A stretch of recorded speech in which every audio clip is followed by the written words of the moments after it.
This is Miss B Reads to You, where I read from a selection of the classics. Feel free to comment below with suggestions for future reading. Don't forget to like, comment, and subscribe in order to hear more. Volume 3, Chapter 14. One morning, about a week after Bingley's engagement with Jane had been formed, as he and the females of the family were sitting together in the dining room, their attention was suddenly drawn to the window by the sound of a carriage, and they perceived a chaise and four driving up the lawn. It was too early in the morning for visitors, and besides, the equipage did not answer to that of any of their neighbors. The horses were post, and neither the carriage nor the livery of the servant who preceded it were familiar to them. As it was certain, however, that somebody was coming, Bingley instantly prevailed on Miss Bennet to avoid the confinement of such an intrusion and walk away with him into the shrubbery. They both set off, and the conjectures of the remaining three continued, though with little satisfaction, till the door was thrown open and their visitor entered. It was Lady Catherine de Bourgh. They were, of course, all intending to be surprised, but their astonishment was beyond their expectation, and on the part of Mrs. Bennet and Kitty, though she perfectly was unknown to them, even inferior to what Elizabeth felt. She entered the room with an air more than usually gracious, made no other reply to Elizabeth's salutation than a slight inclination of the head, and sat down without saying a word. Elizabeth had mentioned her name to her mother on her ladyship's entrance, though no request of introduction had been made. Mrs. Bennet, all amazement, though flattered by having a guest of such high importance, received her with the utmost politeness. After sitting for a moment in silence, she said very stiffly to Elizabeth, "I hope you are well, Miss Bennet. That lady, I suppose, is your mother." Elizabeth replied very concisely that she was. "And that, I suppose, is one of your sisters." "Yes, madam," said Mrs. Bennet, delighted to speak to a Lady Catherine. "She is my youngest girl but one. My youngest of all is lately married, and my eldest is somewhere about the grounds walking with a young man who I believe will soon become part of the family." "You have a very small park here," returned Lady Catherine after a short silence. "It is nothing in comparison of Rosings, my lady, I dare say, but I assure you it is much larger than Sir William Lucas's. This must be a most inconvenient sitting-room for the evening in summer. The windows are full west." Mrs. Bennet assured her that they never sat there after dinner, and then added, "May I take the liberty of asking your ladyship whether you left Mr. and Mrs. Collins well?" "Yes, very well. I saw them the night before last." Elizabeth now expected that she would produce a letter for her from Charlotte, as it seemed the only probable motive for her calling. But no letter appeared, and she was completely puzzled. Mrs. Bennet, with great civility, begged her ladyship to take some refreshment, but Lady Catherine very resolutely and not very politely declined eating anything, and then rising up, said to Elizabeth, "Miss Bennet, there seemed to be a prettyish kind of little wilderness on one side of your lawn. I should be glad to take a turn in it if you will favour me with your company." "Go, my dear," cried her mother, "and show her ladyship about the different walks. I think she will be pleased with the hermitage." Elizabeth obeyed, and running into her own room for her parasol, attended her noble guest downstairs. As they passed through the hall, Lady Catherine opened the doors into the dining parlour and drawing-room, and pronouncing them after a short survey to be decent-looking rooms, walked on. Her carriage remained at the door, and Elizabeth saw that her waiting woman was in it. They proceeded in silence along the gravel walk that led to the copse. Elizabeth was determined to make no effort for conversation with a woman who was now more than usually insolent and disagreeable. "How could I ever think her like her nephew?" said she as she looked in her face. As soon as they entered the copse, Lady Catherine began in the following manner. "You can be at no loss, Miss Bennet, to understand the reason of my journey hither. Your own heart, your own conscience must tell you why I came." Elizabeth looked with unaffected astonishment. "Indeed, you are mistaken, madam. I have not been at all able to account for the honour of seeing you here." "Miss Bennet," replied her ladyship in an angry tone, "you ought to know that I am not to be trifled with. But however insincere you may choose to be, you shall not find me so. My character has ever been celebrated for its sincerity and frankness, and in a cause of such moment as this, I shall certainly not depart from it. A report of a most alarming nature reached me 2 days ago. I was told that not only your sister was on the point of being most advantageously married, but that you, Miss Elizabeth Bennet, would in all likelihood be soon afterwards united to my nephew, my own nephew, Mr. Darcy. Though I know it must be a scandalous falsehood, though I would not injure him so much as to suppose the truth of it possible, I instantly resolved on setting off for this place that I might make my sentiments known to you." "If you believed it impossible to be true," said Elizabeth, colouring with astonishment and disdain, "I wonder you took the trouble of coming so far. What could your ladyship propose by it?" "At once to insist upon having such a report universally contradicted." "Your coming to Longbourn to see me and my family," said Elizabeth coolly, "will be rather a confirmation of it, if indeed such a report is in existence." "If? Do you then pretend to be ignorant of it? Has it not been industriously circulated by yourselves? Do you not know that such a report is spread abroad?" "I never heard that it was." "And can you likewise declare that there is no foundation for it?" "I do not pretend to possess equal frankness with your ladyship. You may ask questions which I shall choose not to answer." "This is not to be borne. Miss Bennet, I insist on being satisfied. Has my nephew made you an offer of marriage?" "Your ladyship has declared it to be impossible." "It ought to be so. It must be so, while he retains the use of his reason. But your arts and allurements may, in a moment of infatuation, have made him forget what he owes to himself and to all his family. You may have drawn him in." "If I have, I shall be the last person to confess it." "Miss Bennet, do you know who I am? I have not been accustomed to such language as this. I am almost the nearest relation he has in the world, and am entitled to know all his dearest concerns." "But you are not entitled to know mine, nor will such behavior as this ever induce me to be explicit." "Let me be rightly understood. This match, to which you have the presumption to aspire, can never take place. No, never. Mr. Darcy is engaged to my daughter. Now what have you to say?" "Only this, that if he is so, you can have no reason to suppose he will make an offer to me."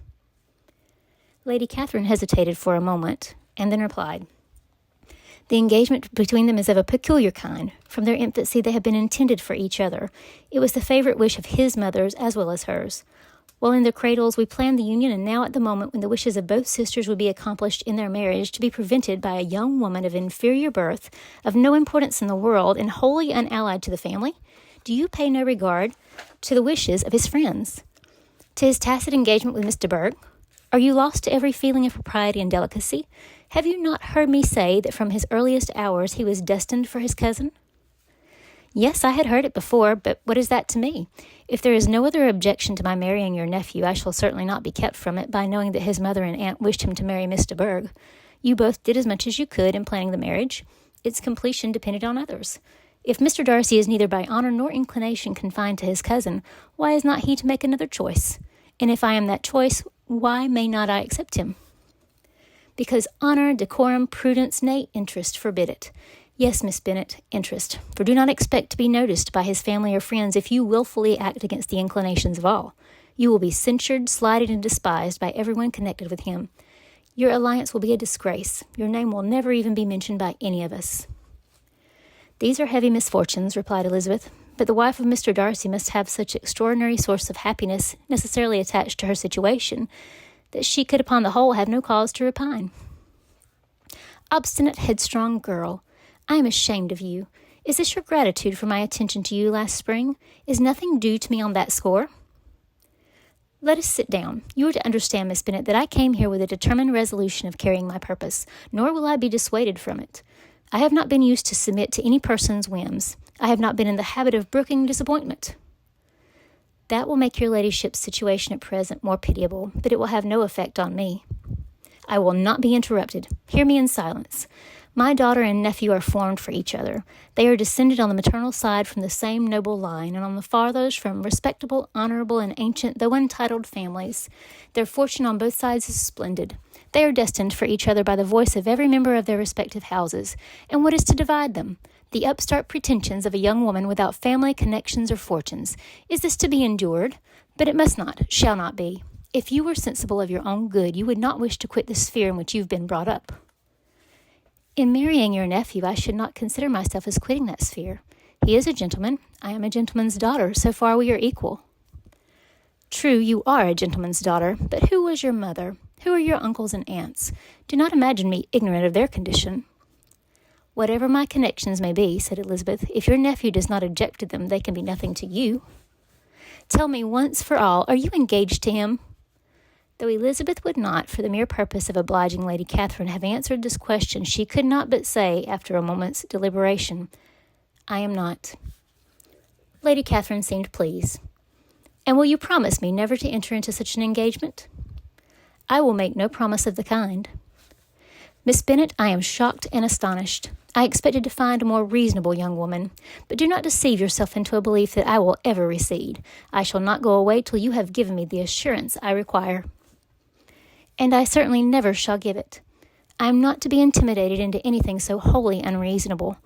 Your ladyship wants Mr. Darcy to marry your daughter, but would my giving you the wished-for promise make their marriage at all the more probable? Supposing him to be attached to me, would my refusing to accept his hand make him wish to bestow it on his cousin? Allow me to say, Lady Catherine, that the arguments with which you have supported this extraordinary application have been as frivolous as the application was ill-judged. You have widely mistaken my character if you think I can be worked on by such persuasions as these. How far your nephew might approve of your interference in his affairs I cannot tell, but you have certainly no right to concern yourself in mine. I must beg, therefore, to be importuned no farther on the subject." "Not so hasty, if you please. I have by no means done. To all the objections I have already urged, I have still another to add.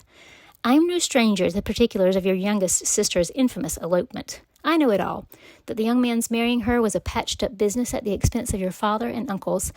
And is such a girl to be my nephew's sister? Is her husband, is the son of his late father's steward to be his brother? Heaven and earth, of what are you thinking? Are the shades of Pemberley to be thus polluted?" "You can now have nothing further to say," she resentfully answered. "You have insulted me in every possible method. I must beg to return to the house." And she rose as she spoke. Lady Catherine rose also, and they turned back. Her ladyship was highly incensed. "You have no regard, then, for the honour and credit of my nephew. Unfeeling, selfish girl, do you not consider that a connection with you must disgrace him in the eyes of everybody?" "Lady Catherine, I have nothing further to say. You know my sentiments." "You are then resolved to have him?" "I have said no such thing. I am only resolved to act in that manner which will, in my own opinion, constitute my happiness without reference to you or to any person so wholly unconnected with me." "It is well. You refuse, then, to oblige me. You refuse to obey the claims of duty, honour, and gratitude. You are determined to ruin him in the opinion of all his friends and make him the contempt of the world."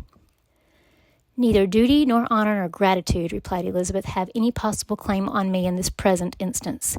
No principle of either would be violated by my marriage with Mr. Darcy. And with regard to the resentment of his family or the indignation of the world, if the former were excited by his marrying me, it would not give one moment's concern, and the world in general would have too much sense to join in the scorn." "And this is your real opinion? This is your final resolve? Very well. I shall now know how to act. Do not imagine, Miss Bennet, that your ambition will ever be gratified. I came to try you. I hope to find you reasonable, but depend upon it, I will carry my point." In this manner Lady Catherine talked on till they were at the door of the carriage, when, turning hastily round, she added, "I take no leave of you, Miss Bennet. I send no compliments to your mother. You deserve no such attention. I am most seriously displeased." Elizabeth made no answer, and without attempting to persuade her ladyship to return into the house, walked quietly into it herself. She heard the carriage drive away as she proceeded upstairs. Her mother impatiently met her at the door of the dressing-room to ask why Lady Catherine would not come in again and rest herself. "She did not choose it," said her daughter. "She would go." "She is a very fine-looking woman, and her calling here was prodigiously civil, for she only came, I suppose, to tell us the Collinses were well. She is on her road somewhere, I dare say, and so passing through Meryton thought she might as well call on you. I suppose she had nothing particular to say to you, Lizzie?" Elizabeth was forced to give in to a little falsehood here, for to acknowledge the substance of their conversation was impossible.